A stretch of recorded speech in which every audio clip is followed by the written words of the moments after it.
I was looking, it is so windy that it's 18 degrees, but the wind chill, they feel like now, is -2. So it's quite cold there. And you would think that also on the ground, if they weren't getting rid of ice, there's a possibility that if you combine quite windy conditions with gusts of 33 miles per hour. And I'm just getting that, general information. You could always get gusts that are stronger than that, but they're reporting 33 mile per hour gusts, 18 degrees, 8 inches of snow in the storm that just came through.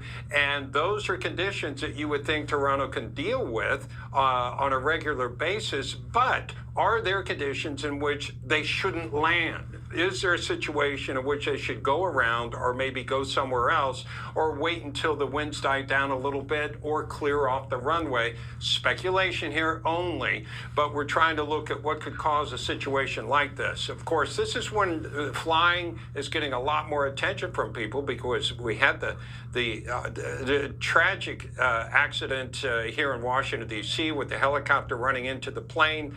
And right now, you also had a plane going down in Pennsylvania.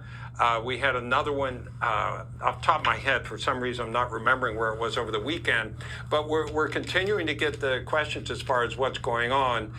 The air traffic control system, I'm sure, works in sync with what happens here in the United States, but I don't think they're connected specifically in Toronto. In other words, I don't think they have American citizens working there as part of the overall system. They certainly have their own systems. I've flown into Toronto before and throughout that country. The thing about Canada, when it comes to weather like this would not be all that unusual for them. I mean, they've got British Columbia, which may be wetter than snowy, but it certainly gets its share of snow. You got all of the provinces across Canada, which are above what we think of the northern states like North Dakota and Minnesota. All of these are up above the American states, so they're used to it being cold. So you wouldn't think that the weather in and of itself would be a problem. And this will be part of the exploration of what happened here. What you can't see from this angle with that truck there at the very left, one of the trucks trying to help in this rescue effort,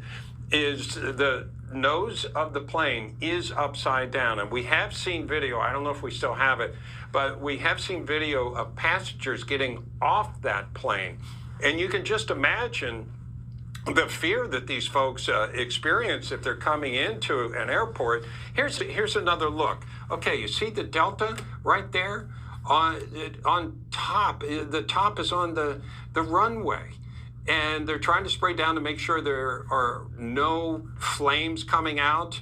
Luckily, it doesn't look like a fire burst out, or those people would have been in a really bad position. The way you come back in, when you're in a crash landing situation, I actually have been in one before. We did not crash, but you have to put your head down. You put your arms up in front of you. They have you cross your arms in the seat in front of you and put your head down between your legs as much as possible to minimize any exposure. So I don't know if these people went through that or if it was a complete surprise. You can just imagine that, I don't see the wings there. Is it possible that this came in, had a gust of wind, and it was slippery, and lost its wings and rolled over? You would think it would be quite a traumatic situation that these people went through, but the fact, it makes you think that it was kind of a controlled roll if nobody died here. And again, there is at least one person in critical condition, but this is the story that we're seeing. There it is in Air Canada. It's actually a Delta Airlines flight, as you saw the video moments ago. But Toronto is a very busy airport. I think they'll have something like 1,000 flights today. That may be a little off, but it's a very busy airport in North America, and would have a lot of planes going in and out of the United States, of course. And this one happened to be from Minneapolis. Was there a problem with the plane itself? Could they have had some kind of mechanical problem? If so, you would expect the tower to be aware of that, take plans accordingly. This almost almost appears as if it was a complete surprise. And another reason that I think that may be the case is we've been following this story for a while, and earlier on, they didn't have a lot of emergency vehicles out there. You can see them now, but right off from the get-go, there weren't a lot of emergency vehicles. If you knew there was a problem coming in, you could hopefully get people lined up on the tarmac and deal with whatever they were going to have to deal with as this plane approached. So to kind of sum this up, this is a Delta Airlines flight that originated, at least on this leg we know, in Minneapolis, and then came to Toronto, apparently having a problem upon landing. We don't know when the problem, whether there were problems before they landed, hit the ground, or whether it happened at that point.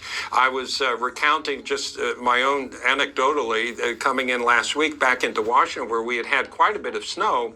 And these planes are so heavy, it struck me that it's not the same as a light car coming through, but they still were clearing off the runways. I'm talking about at Dulles Airport. Now, this is amazing. You can see that Delta right there on the tarmac, a plane upside down, and people coming out. See these folks? They would have had to have landed. They're upside down, undo their seat belts and get off the plane. I'm assuming that grabbing your luggage is probably way down on the list of what's important. But I don't have the numbers as far as how many people were on this plane, but we do know 8 have been injured and 1 critically. And you always hope that that turns out well, because you never know, especially when we get these early numbers. They can always change. Of course, the Trump administration has criticized the FAA for some of its hiring practices, putting some question as to whether DEI had gone into the process by which they are hiring people. The FAA, and I'm talking about the United States, is well under where it's supposed to be staffed. And the situation we saw in Washington, D.C. a couple weeks ago was that there was somebody doing essentially 2 jobs in the tower in Washington. I don't know that that has any kind of impact in Toronto, Canada. Don't know whether they're going through similar situations.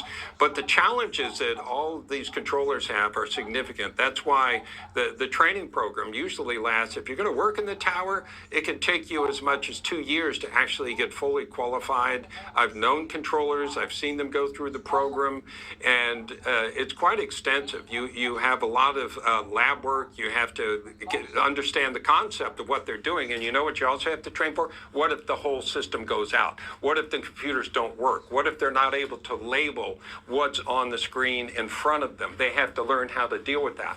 So I assume they also have to learn with weather conditions, and whether it's a controller's call, a pilot's call, they can let the tower know what they're experiencing. I assume the instruments, which they would mainly be flying on probably, at least down until they're about to land, they would have instrument flight rules that are in effect, and then maybe at the last moment they're taking control of that. So when you see something like this with the Delta Airlines flight on its top, the top of it on the ground, it rolled over, you wonder, was this pilot air? Was this a situation in which the plane just skidded? Was there a gust of wind that combined with the slickness? These things are so big and so powerful, yet wind can flow there. I remember being in the tower one time, talking to an air traffic controller, and he told me, and it was a little unsettling to be honest, but he told me that there are storms out there that could flip planes, head over heels.